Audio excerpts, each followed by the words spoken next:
Hello everyone.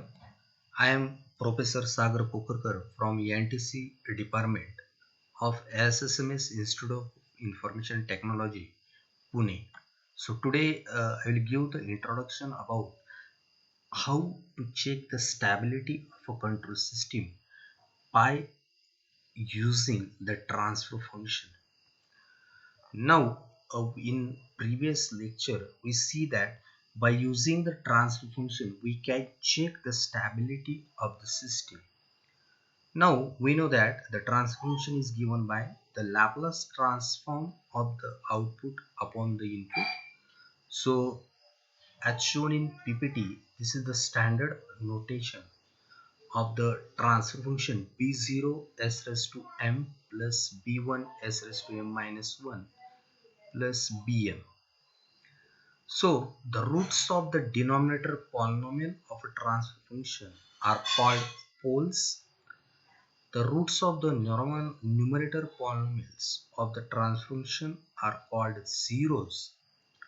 So these are the important thing, that is numerator polynomial and denominator polynomial.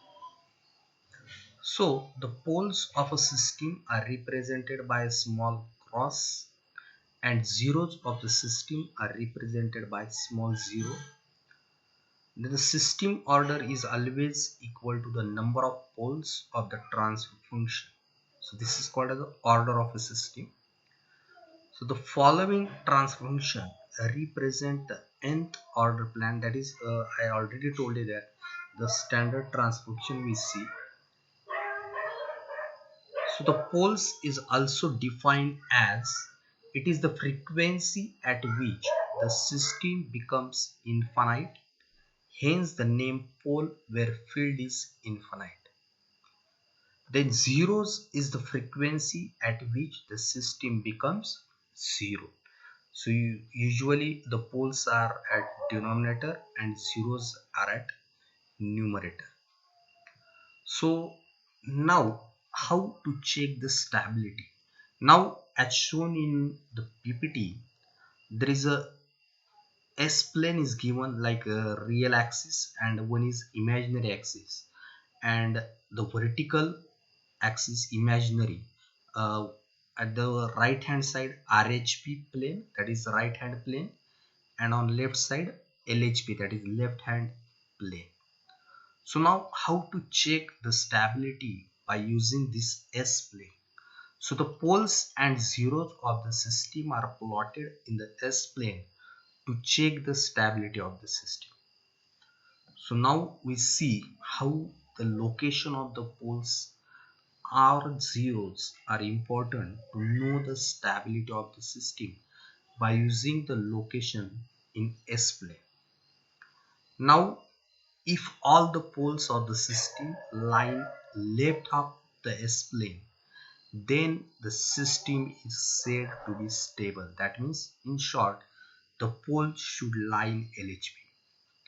If any of the pole lie in RHP, then system is said to be unstable. And if the poles lie on imaginary axis, then system is said to be marginally stable. So marginally means, in short, neither stable or neither unstable. So these are the three different things can be known from the S plane or the location of the poles. So here if you remember, there is not important is given to the location of zeros. The location of poles are important. Now let us we take one example. Let us we take f of s is the example, 10 into s plus 1 into s plus 2 divided by s plus 4, s plus 5 and s plus 8. So here there are two zeros. One is located at minus 1 and one is located at minus 2. So minus 1 and minus 2, there are two zeros. Then there are three poles which are located at minus 4, minus 5 and minus 8. So by using or observing the location of the poles, all poles lie in LHP, that means the system is stable. So here we see the example. From the given transfer function, we can calculate the stability of the system by observing the location of the poles. So here this is the one of the example.